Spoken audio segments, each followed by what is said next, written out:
Hi, I'm with Bryce Geisel, agronomist with Koch Agronomic Services. We're out near Grosse Isle, Manitoba for a 4-hour field day, courtesy of Emily at Rutherford Farms.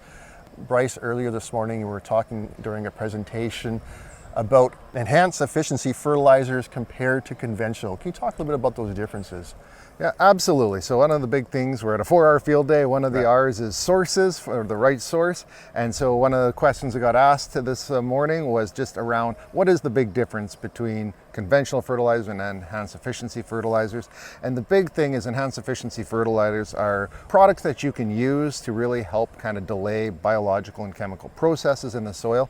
And we can use that to improve nutrient use efficiency, operational efficiency, and really kind of manage the uptake of those nutrients and help reduce losses from the field, so that more of the nutrients that farmers are buying and applying are staying in the field and getting used by crops. Right.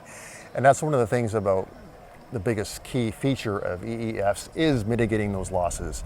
What are some of the more common ways that farmers are seeing their N kind of dissipate?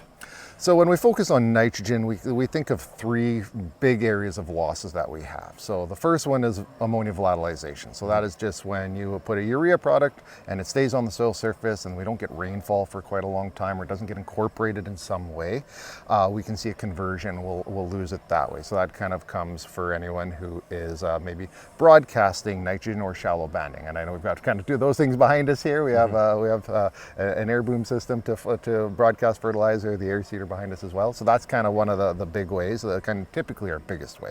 The other two that we kind of probably focus a little bit more on today at the 4-hour field day is around the leaching and denitrification.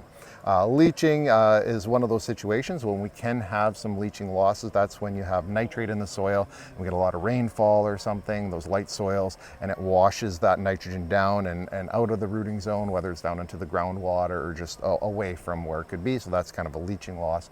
And then denitrification is probably the one that's been talked about the most recently, just with nitrous oxide. Nitrous oxide isn't the only form of nitrogen loss through denitrification, but again, that's that process of you have nitrate in the soil, you get saturated conditions, and instead of washing it down, it just sits there saturated, and we see that nitrate get converted into nitrous oxide or N2 gas, and that's how it's lost. So enhanced efficiency fertilizers are a great way to help reduce all three of those losses using different products. So it's kind of really depends on a lot of the other 4 R's, what you're doing, where you're placing it, what's the timing and stuff, and you can really choose which EEF you like to use and which is going to be the best fit for the farm.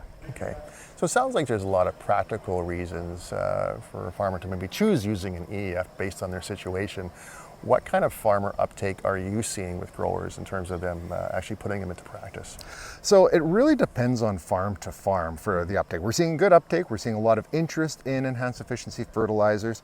Obviously, you know, there's the environmental piece that people have talked about, but there's also what we tend to see is a lot more on the operational efficiency piece, where farmers are using it to spread out their fertilizer applications. Maybe they're making the most out of their fall nitrogen applications. We can spread out that window, or maybe we're adjusting where we're putting more nitrogen up front, so you don't have to always be coming in and top dressing. In some crops is a way we're looking at it. People using blends and trying to affect grain quality. So there's a lot of different ways that people are utilizing it. And again, even taking some of the fertilizer out of the big air carts, like the one behind us here, where there's a lot of product, they can remove some of that out.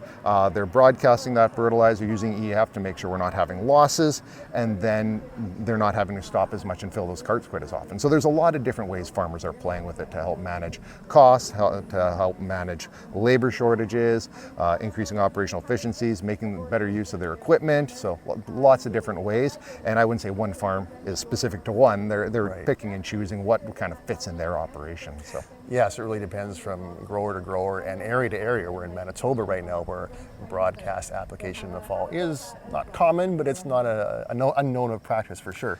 So what advice might you have when it comes to that? So as we come into the fall, and it's a great time here, early August, it's hard to think that summer is only half over and we're already thinking about fall and fertilization, but that's the way the cycle works.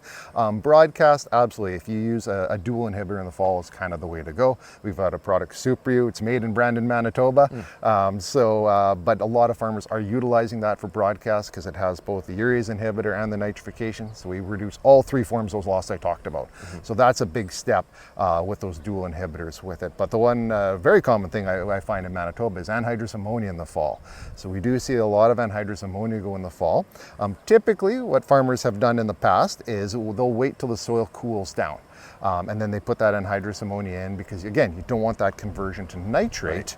So if we do that, that slows that conversion down and we don't have as much losses. But fall is getting very compact. There's a lot of operations that are happening. There's a lot of things going on. So one of the trends we are seeing is farmers and agronomists looking for nitrification inhibitors, like a product like Centuro that we sell for anhydrous ammonia.